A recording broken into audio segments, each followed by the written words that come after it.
Merhaba arkadaşlar, İki Ters Bir Düz YouTube kanalındasınız. Bugün sizlerle değişik bir proje çalışması yapacağız. Aslan figürü çalışacağız arkadaşlar. Tığ işi. Bu figürü istediğimiz büyüklükte yapıp, burada gördüğünüz gibi daha küçüğünü yaptım. Daha da küçültebiliriz, daha da büyütebiliriz. İstediğimiz büyüklükte yaptıktan sonra bebek kıyafetlerinde, bebek eşyalarında kullanabiliriz. Ben bunu büyüğünü bir bebek battaniyesine monte edeceğim arkadaşlar. Bu aslan figürünün daha küçüklerini çalışarak patik yapmayı düşünüyorum. Yaptığım zaman onu da sizlerle paylaşacağım arkadaşlar. Yapımı çok kolay ve çok eğlenceli, zevkli. Ben çok zevk aldım. Umarım sizlerin de hoşuna gider. İsterseniz yapılış aşamalarına geçelim. Aslanımızın yapılışına baş kısmını örerek başlıyoruz arkadaşlar. Aynı yuvarlaktan 2 tane yapıyoruz. Ağız kısımlarındaki bu yuvarlakları, kulakları ve patilerini ayrı ayrı örüp daha sonra montaj yapıyoruz. Yelek kısmını da yine kafa kısmının etrafına örerek yapıyoruz. Baş kısmını yaparak işleme başlıyoruz arkadaşlar. Örmek için 2,5 numara şiş kullanıyorum. İlk önce sihirli halka oluşturuyorum şu şekilde. İpimi buradan geçirip şöyle alıyorum. Bir zincir çekiyorum. Daha sonra bu halkanın içine 6 sık iğne çalışıyorum. 1 2 3 4 5 6. Çekiyorum ucundan ipimizin, şu şekilde kapatıyorum halkamızı. Burada kaydırma yaparak birleştirmeyeceğim. Burada şu şekilde bir ayraç koyuyorum. Spiral şeklinde çalışacağız bu şekilde arkadaşlar. Ve ilk sık iğnemizin tepesine batıyorum. Bir ilmek alıp bir sık iğne yapıyorum. Aynı yere tekrar batıyorum. Bir sık iğne daha yapıyorum. Bu şekilde her sık iğnenin tepesine batarak çiftler dolduruyoruz arkadaşlar. Tekrar 2 daha 4 tane yapmış olduk. 5 6 7 8 9 10 11 12. Burada ayracımızın bulunduğu sık iğnemizin tepesine de batıp bir çift daha yapıyoruz burada. Toplam 14 tane çift sık iğne yaptık. İpimizi çekip tekrar sıkıştırıyoruz bu kısmı. Kapatıyoruz halkamızı. Şimdi tekrar ayracımı çıkartıp 3. sıramıza başlıyorum. Başlangıcı belirtiyorum. Yine burada ilk sık iğnemizin tepesine batıyorum. Bir sık iğne çalışıyorum. Yanındakine batıyorum. 2 tane çift çalışıyorum buraya. 1 2. Tekrar bir tane tek çalışıyorum. Yanındakine çift batıyorum. 1 2. Yanındakine tekrar tek batıyorum. Diğerine çift.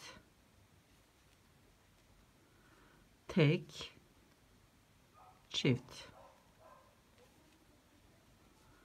Tek, çift.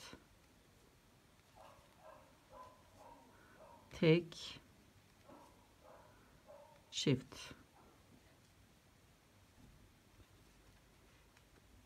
Buraya tek batıyorum.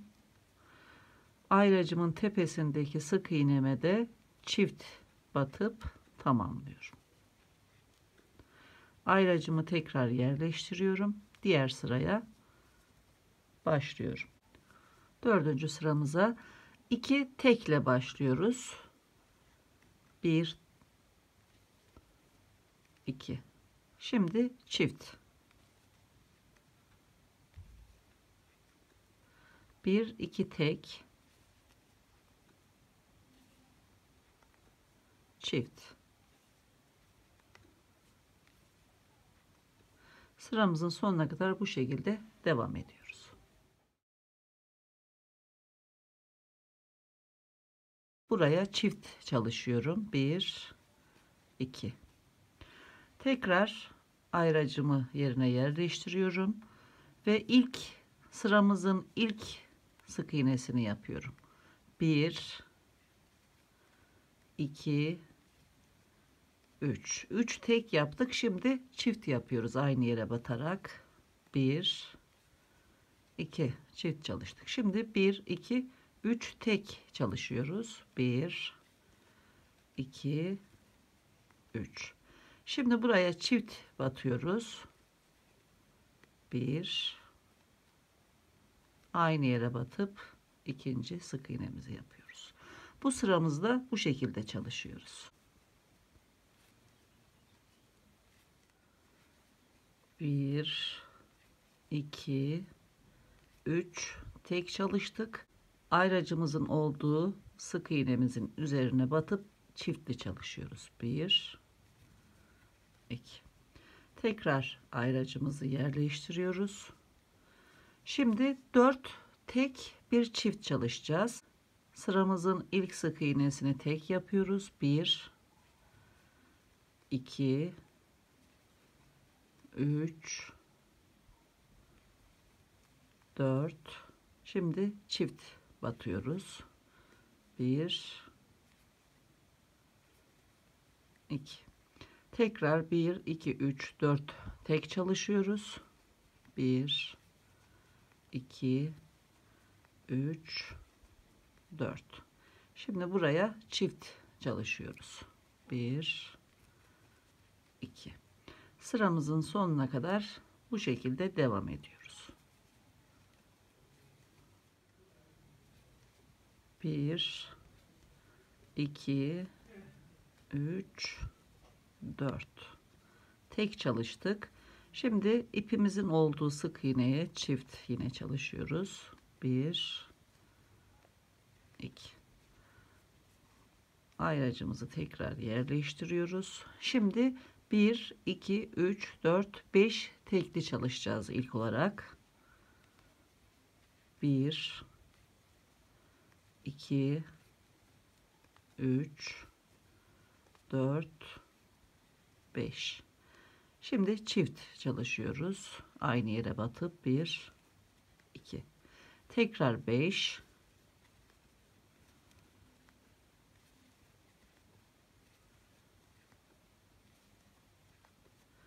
çift batıyoruz buraya. Sıramızın sonuna kadar aynı şekilde devam ediyoruz. 1 2 3 4 5 tek çalıştık. İpimizin tepesine çift batıyoruz. Bu sırayı da tamamlıyoruz. Ayracımızı yerleştiriyoruz. Yeni sıramıza tekli ile başlıyoruz. 1 2 3 4 5 6 tek yapacağız. 1 2 3 4 5 6 tek. Şimdi aynı yere batıp çift çalışıyoruz. Tekrar 6 tek. 1 2 3 4 5 6. Şimdi çift batıyoruz. 1 2. Devam ediyoruz sıramızın sonuna kadar. 1 2 3 4 5 6. Ayracımızın tepesine çift batıyoruz. Tekrar ayracımızı yerleştiriyoruz. Bu sıramızda da 1 2 3 4 5 6 7 tekli çalışacağız. Birinciyi yapıyoruz. 1 2 3 4 5 6 7 tek çalıştık. Şimdi buraya çift batıyoruz.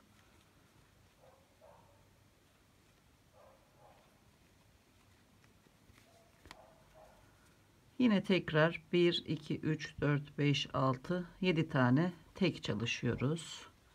1 2 3 4 5 6 7 çift batıyoruz.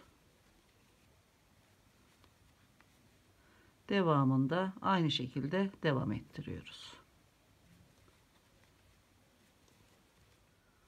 1 2 3 4 5 6 7 tekrar ayracımızın tepesine çiftli yapıyoruz. Ayracımızı çıkarıp tekrar yer değiştiriyoruz. Şimdi 10. sıradayız. 1 2 3 4 5 6 7 8 tekli çalışıp daha sonra bir çift yapacağız burada da. 1 2 3 4 5 6 7 8 tek. Şimdi çift batıyoruz. 1 2 tekrar 8 tane yapıyoruz. 1 2 3 4 5 6 7 8 tekrar çift batıyoruz buraya. 1 2 devam ediyoruz sıramızın sonuna kadar aynı şekilde. 1 2 3 4 5 6 7 8 tekrar ayracımızın tepesine çift batıyoruz ve 10. sıramızı tamamlıyoruz. Artık artırmalarımızı bitirdik. Bir sıra daha artırma yapmadan çalışacağız arkadaşlar. 11 sıra olacak toplamda. Tekrar ayracımı yerleştirdim. Şimdi baştan sona kadar buraya kadar sık iğne çalışıyorum. Artırma ya da eksiltme yapmıyorum.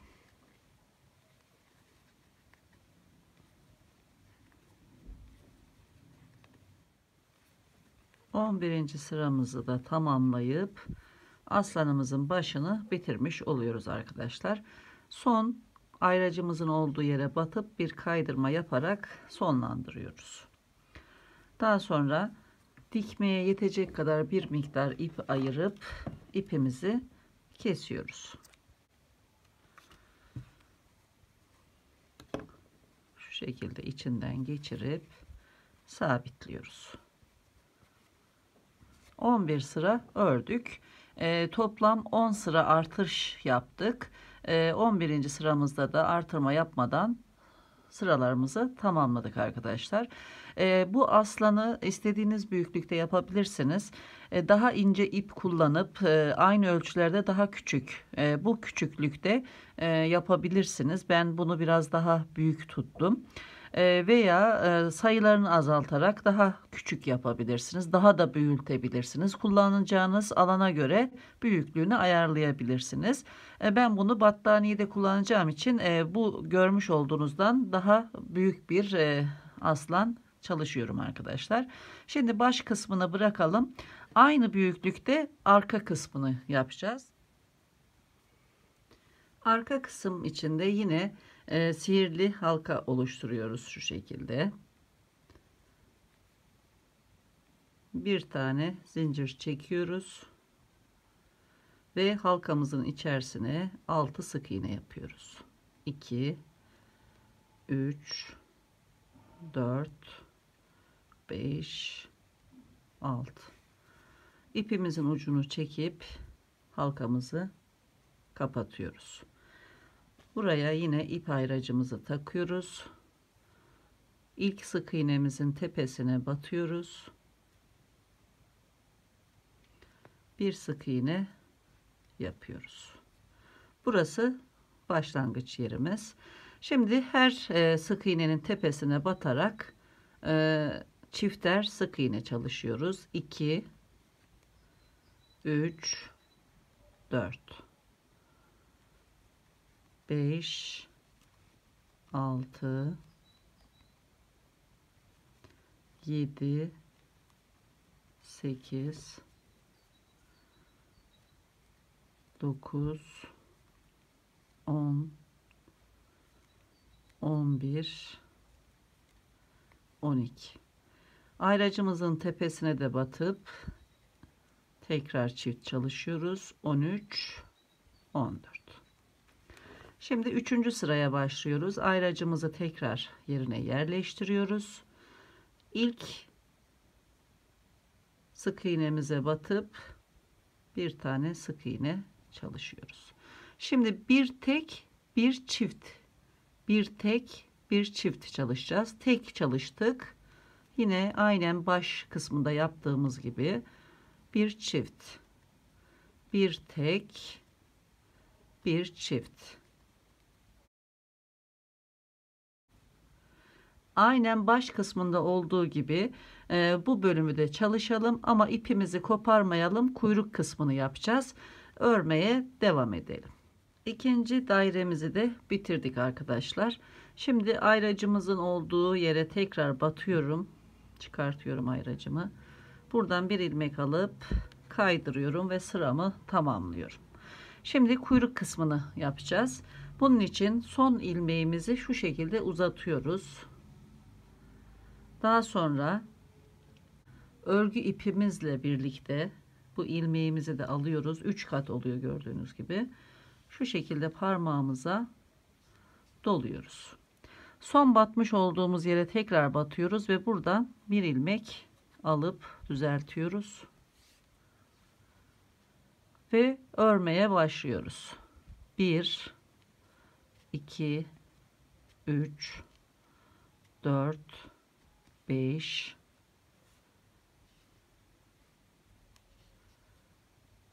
6, 7, 8, 9, 10,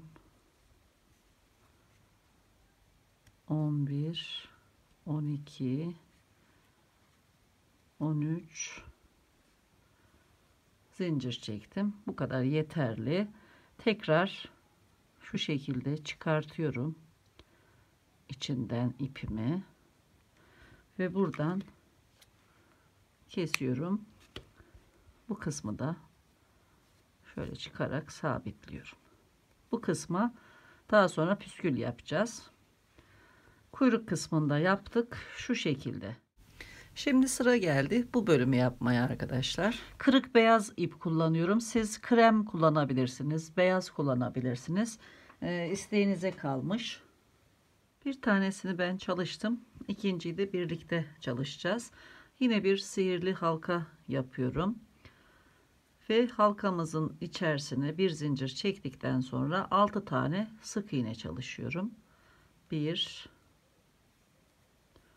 2, 3, 4, 5, 6. Çekip ipimin ucundan sıkıştırıyorum. Ayracımı da takıyorum. İlk sık iğnemin tepesine batıp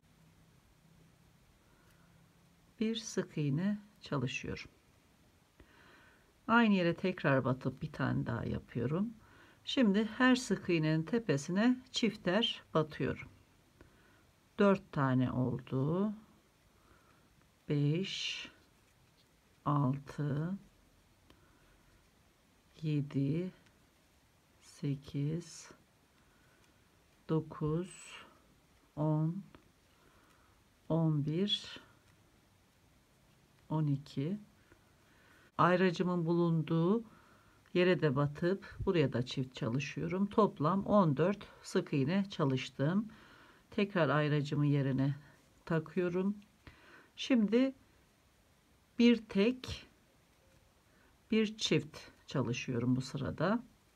Üçüncü sıramız tek çift,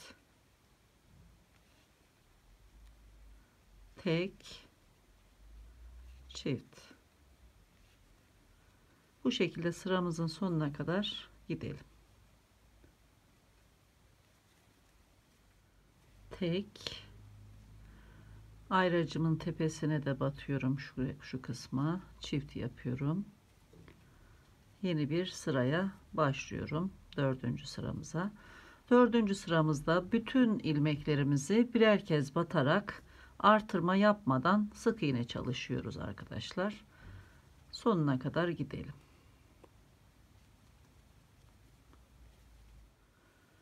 Sıramızın sonuna geldik. Ayracımızın bulunduğu yere batıyoruz. Ayracımızı artık çıkartalım. Kaydırma yapıp sıramızı kapatıyoruz. Daha sonra ipimizi kesiyoruz.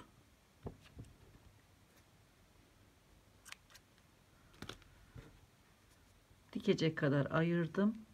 Şimdi içinden geçirip sabitliyoruz. Bunları tamamladık. Şimdi sıra geldi patilerini yapmaya. Patilerimiz için de yine bir sihirli halka yapıyoruz. Bir zincir çekiyoruz ve bu kez 9 sık iğne yapıyoruz halkamıza. 1 2 3 4 5 6 7 8 ve 9. Sıkıyoruz halkamızı tekrar. İlk sık iğnemize batıyoruz ve sabitliyoruz. Bir zincir çekiyoruz. Aynı yere batıyoruz. Bir, yanındakine batıp 2 tane tekli sık iğne çalıştık. Şimdi üçüncüye batıp çift sık iğne çalışıyoruz. 1 2, toplam 4 sık iğnemiz oldu. 6 tane tek çalışıyoruz. 1 2 3 4 5 6. Şimdi bir zincir çekiyoruz. Hemen yanına batıp bir sık iğne daha yapıyoruz ve kapatıyoruz. Şimdi bir zincir çekiyoruz, dönüyoruz. Zincirimizin hemen dibine batıyoruz. 1 2, zincir çektiğimiz yer burası. 3 tane sık iğne çalıştık. Bir zincir çekiyoruz, tekrar dönüyoruz. Yine dibine batarak zincirimizin 1 2 3, bir zincir çekip tekrar dönüyoruz. 1 2 3.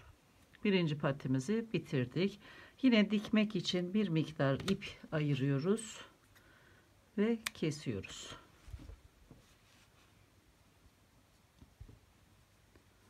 İç kısmından geçirip sabitliyoruz. Burada yine sihirli halkamızın ipini sıkılıyoruz.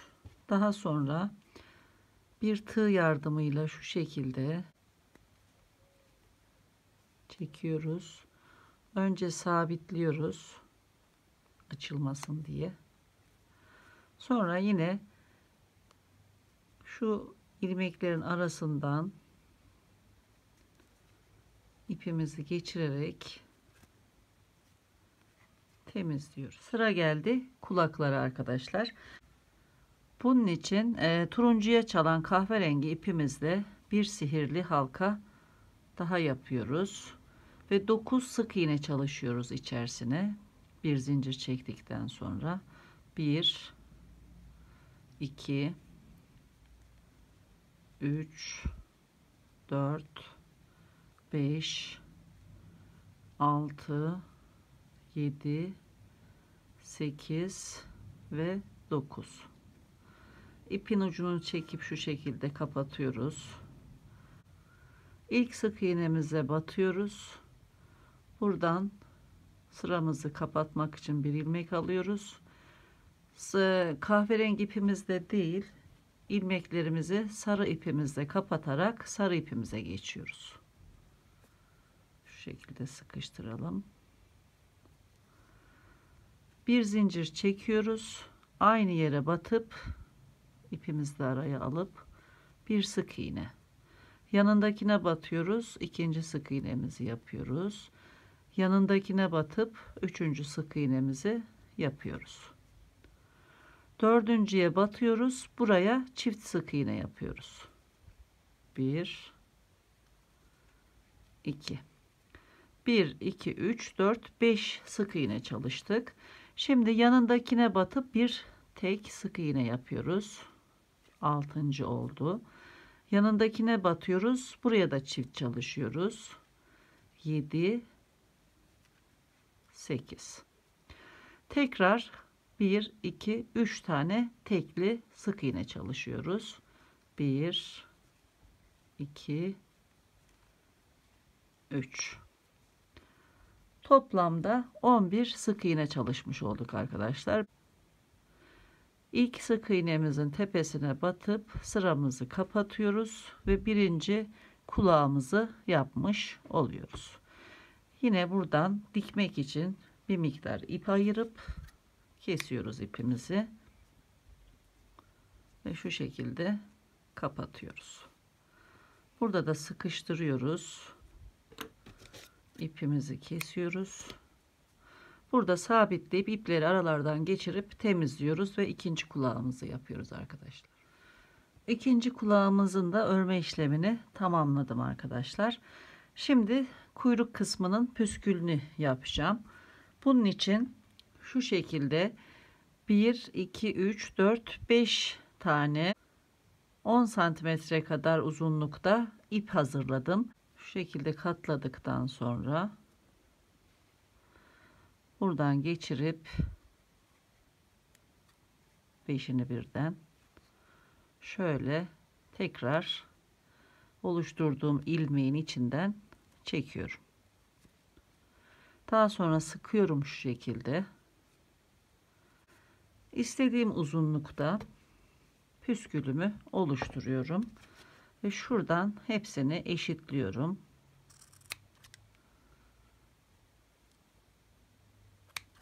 İsterseniz bu sarı ipleri şu aradan geçirerek sadece kahverengi ipin kalmasını da sağlayabilirsiniz arkadaşlar. Kuyruk kısmında yapmış olduk. Evet, şimdi sıra geldi yelelerini yapmaya. Bunun için ilk dairemizi alıyoruz ve buradan ipimizi geçiriyoruz, kahverengi ipimizi.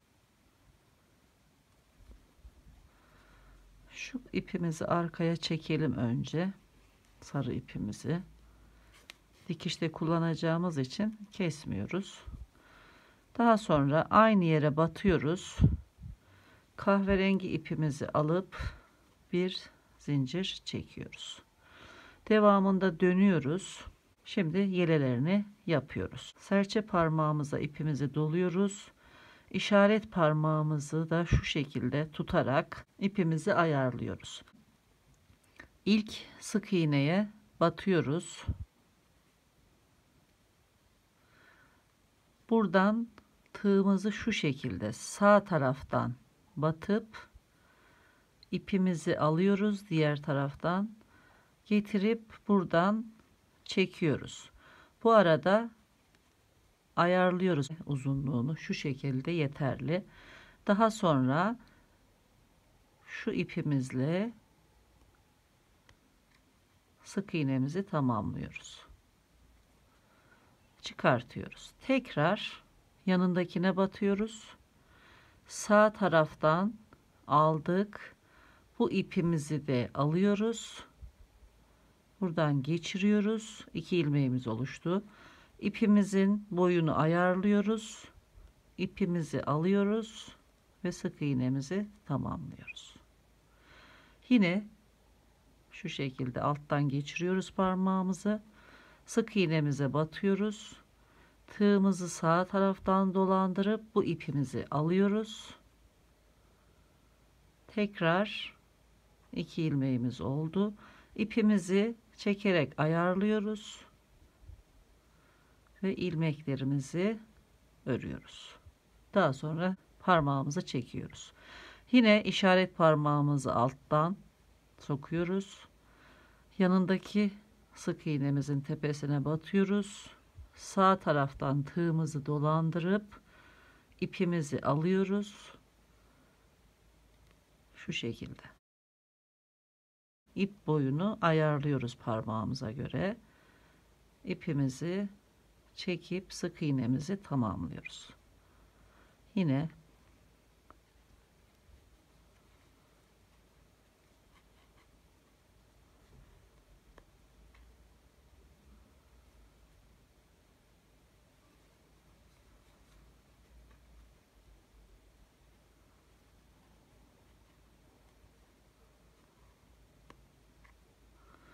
bu şekilde tamamını bitirene kadar devam edelim.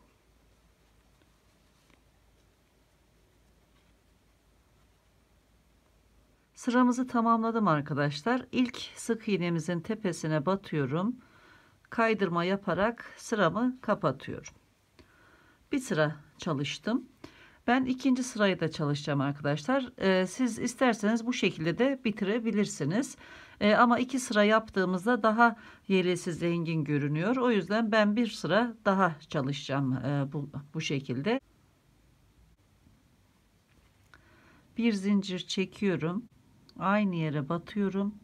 Tığımı sağ taraftan geçirip ipimi alıyorum. Şu şekilde boyunu ayarlıyorum.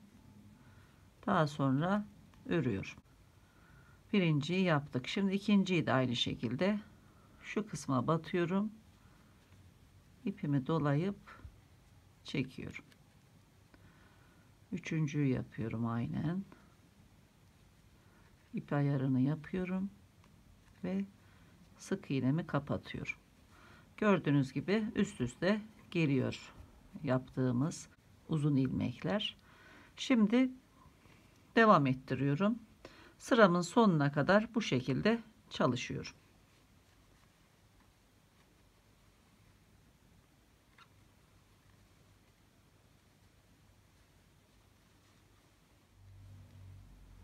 İkinci sıramızı da tamamladım. Hemen ilk sık iğnemize batıp şu şekilde kaydırma yapıp kapatıyoruz. Şu şekilde sabitliyoruz. Evet arkadaşlar, şimdi bu fazlalık iplerimizi arka tarafta şu şekilde ilmeklerimizin arasından yürütüyoruz.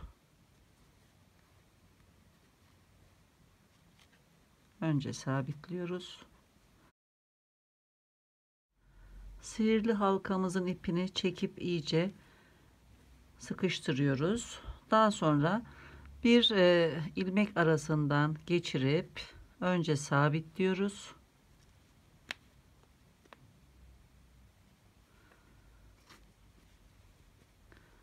Daha sonra fazlalığını kesip alıyoruz. Sıra geldi yüz kısmını oluşturmaya arkadaşlar. Küçük parçalara dikeceğiz. Burada önce yüzümüzü oluşturuyoruz. Bunun için şu şekilde yerleştirdik baş kısmını. Önce bu beyaz renkli olan yuvarlakları yüzümüze yerleştireceğiz. Şu şekilde yerleştiriyoruz. Burada gördüğünüz gibi iki kısımda ucuca gelecek şekilde tam orta kısma yerleştiriyoruz. Bu kısımları birer iğne ile sabitliyoruz. Dikerken kaymasın diye arkadaşlar.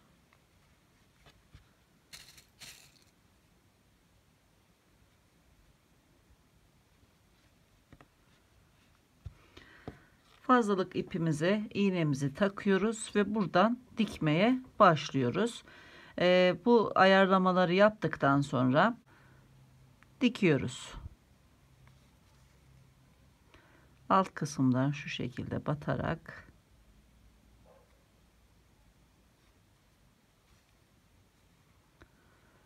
bir zeminden bir de bu yukarıdaki parçadan birer ilmek alarak bu şekilde etrafını dikiyoruz arkadaşlar. Dikme işlemini tamamladım. Bu kısımda iğnemi şu şekilde batıp oluşturduğum ilmeğin içinden geçiriyorum, sabitliyorum. İki parçanın arasından iğnemi geçiriyorum, ipimi içeri çekip bu kısmı düzeltiyorum.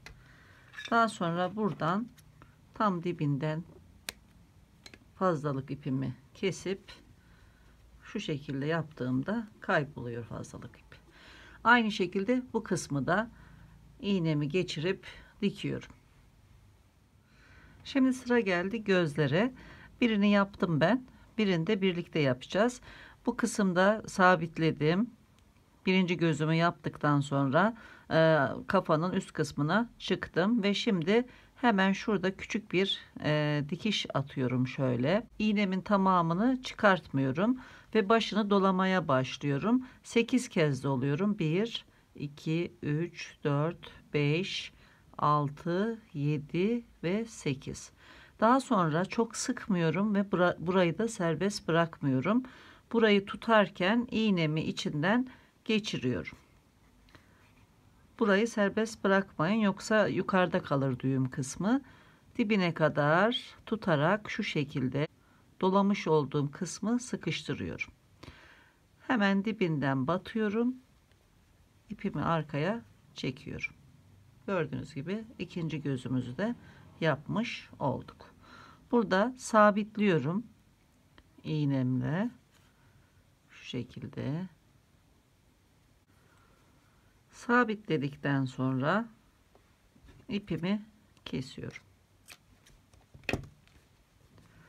Şimdi burun kısmını yapacağız. Bunun için ipimi tekrar sabitledim. Buradan tam orta kısımdan şuradan çıkıyorum. Buradan batıp tekrar arka tarafa geçiyorum. Karşı taraftan çıkıyorum. Tekrar buraya batıyorum. Buradan da alt kısma gelip buraya batıyorum. Burada bir minik üçgen oluşturduk. Bunun içini şimdi dolduracağız. Karşıya geçiyorum.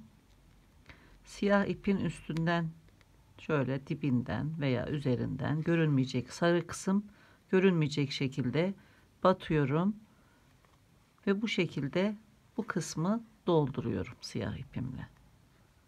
Tekrar bu taraftan çıkıyorum yüzeye. Buradan batıyorum. Çok çekmiyoruz da büzmesin diye tekrar yukarı çıkıyorum. Üçgen kısım dolana kadar bu şekilde çalışalım.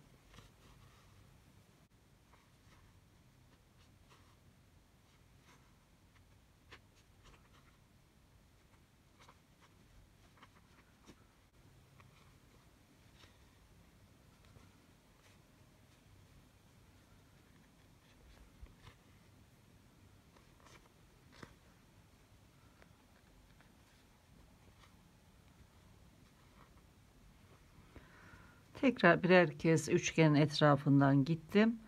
Tığımın yardımıyla ipimi arkaya çekiyorum. Üçgenimin uç kısmından batıyorum. Şu kısımdayız. Tekrar dibine batıyorum. Tam çekmiyorum. Buradan şu mesafeden tekrar iğnemi çıkartıyorum. Sap işe çalışıyorum arkadaşlar burada. Şu şekilde arasından geçiriyorum. Tekrar dibinden batıyorum. İç kısımdan çıkıyorum. aynı yerden batıp bu kısımdan çıkarken iğnemi ilmeğin içinden geçiriyorum. Şu şekilde. Daha sonra şu yanlara, yan kısımlara birer çizgi daha çalışacağız.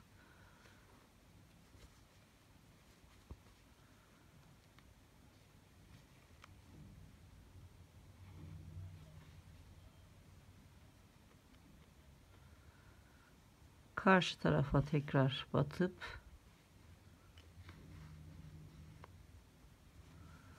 geldikten sonra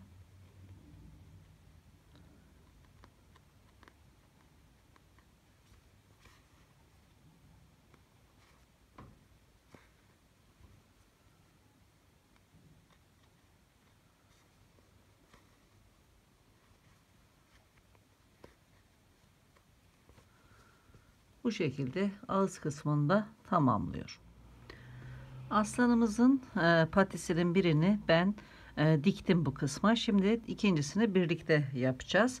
Önce patimizin tırnaklarını yapıyoruz. Bunun için kahverengi ipimizi arka kısma şuradan sabitliyoruz.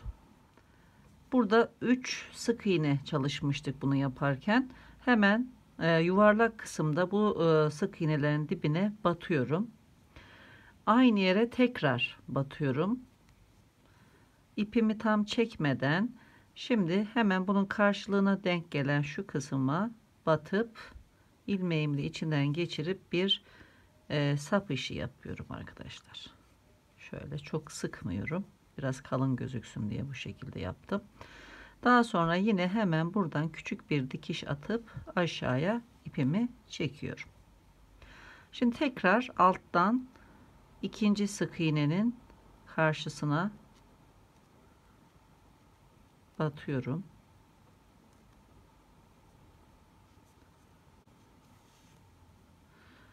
Yine aynı yere batıyorum. Buradan da hemen yandaki sık iğnenin içine batıp iğnemi yukarı çıkartıyorum. İğnemi de ilmeğimin içinden geçiriyorum. Aynı işlemi ikinci kez yapıyorum burada. Küçük bir dikiş atıyorum hemen şuradan. Arkaya alıyorum ipimi. Şimdi üçüncü sık iğnenin altına şu kısma batıyorum. Aynı yere batıp alt kısma tekrar iniyorum.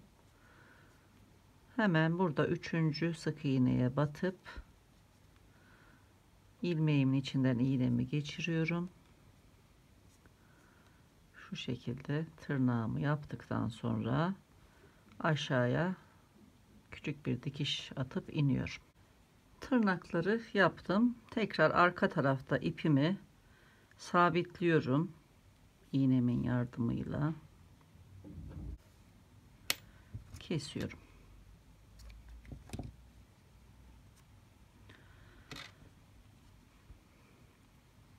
Şimdi sarı ipime iğnemi geçiriyorum.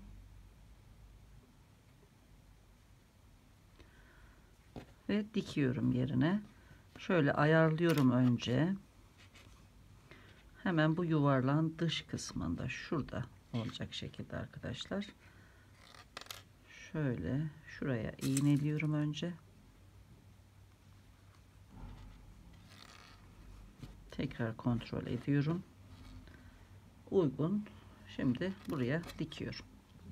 Önce bu kısmı şu şekilde dikiyorum ucundan.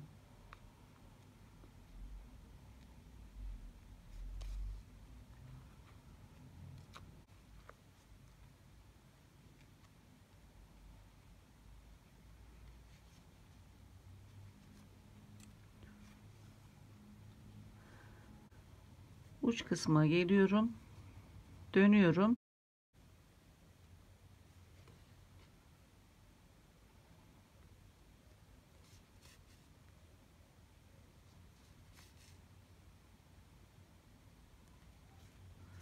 İpimi arkaya alıyorum. sabitliyorum önce.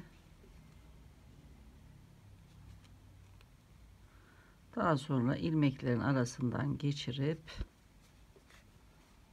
fazlalığı kesiyorum.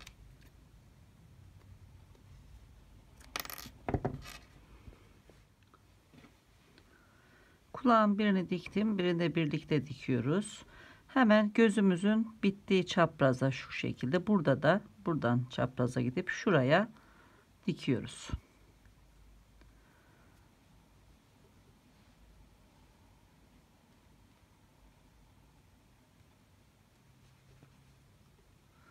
Önce tutturuyoruz. Bir kez daha batıp şu şekilde tutturduktan sonra böyle düşmesin diye aralardan dikerek şu kısımdan şöyle durmasını sağlıyoruz arkadaşlar. Bunun için şöyle yeleleri tutuyorum. Kafaya sabitliyorum. Kulağın arkasından da geçiriyorum ipimi. Tekrar kafadan bir kez daha yukarıdan tutturduğumuzda kalkıyor gördüğünüz gibi. Daha sonra buraya sabitliyorum.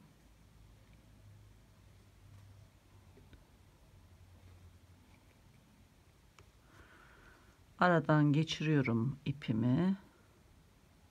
Arka tarafı alıyorum. İlmekler arasından şöyle geçirip fazlalığını kesiyorum. Evet arkadaşlar, aslanımızın kafa kısmını tamamladık. Şimdi arka bölümü de monte ettiğimizde işimiz bitecek. Bunu da şu şekilde ayarlıyoruz. Burada fazlalık ipimiz vardı. Bunu aynen burada gördüğünüz gibi şu şekilde patileri, orta kısım tam bunun bitişine gelecek şekilde ayarlayıp buraya bu kısımdan dikiyoruz ve aslanımızı bitirmiş oluyoruz. Evet arkadaşlar, aslan figürümüzü tamamladım, dikişlerini bitirdim. En sonunda da buhara tutarak elimle düzeltip daha da düzgün olmasını sağladım. Fark ediyorsunuzdur, böyle bir işlem yapmamıştım. Şimdi artık kullanıma hazır hale geldi. İstediğiniz yerde kullanabilirsiniz. Ben bunu bir bebek battaniyesine monte edeceğim arkadaşlar. Bundan sonra yine bu tür hayvan motifleri, figürleri çalışacağım arkadaşlar. Eğer videolarımı beğeniyorsanız ve takip etmek istiyorsanız abone ol butonuna bastıktan sonra zile tıklayabilirsiniz. Anında videolarımdan haberdar olursunuz arkadaşlar. Yorumlarınızı bekliyorum. Yeni projelerde görüşmek üzere. Hoşça kalın.